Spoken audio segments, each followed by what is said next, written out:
நடிகர் கருணாஸ் அவர்கள் கல்லூரி காலங்களிலிருந்தே இசை மேலே வந்து அவருக்கு அதிக ஆர்வம்.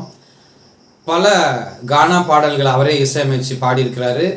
நாட்டுப்புற பாடவும் பாடியிருக்கிறாரு. படத்தில் பாடியிருக்கிறாரு. அதுக்கப்புறம் நடிக்க வந்துட்டார். அதுக்கப்புறம் ஜெயலலிதா அம்மையார் பீரியடில் வந்து எம்எல்ஏவும் ஆனார்.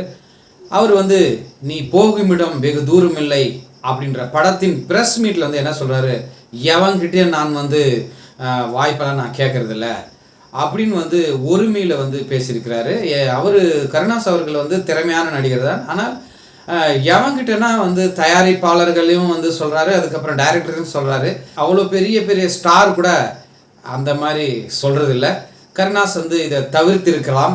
கருணாஸை பற்றி சில யூடியூப் சேனலில் வந்து பேசியிருக்காங்க. அதையே வந்து என்ன சொல்கிறாருன்னா, ஒரு ரூமில் வந்து சேர் போட்டுட்டு யூடியூப்னு பேரில் வந்து என்னை பற்றி பேசுகிறாங்க. ஆனால் நான் விடவே மாட்டேன், யாருக்கு புரிஞ்சிருக்குமோ அவங்களுக்கு புரிஞ்சிருக்கும் அப்படின்னு சொல்கிறாரு. அந்த யூடியூபர் யாருன்னு அவங்களே தெரிஞ்சுக்குவாங்க.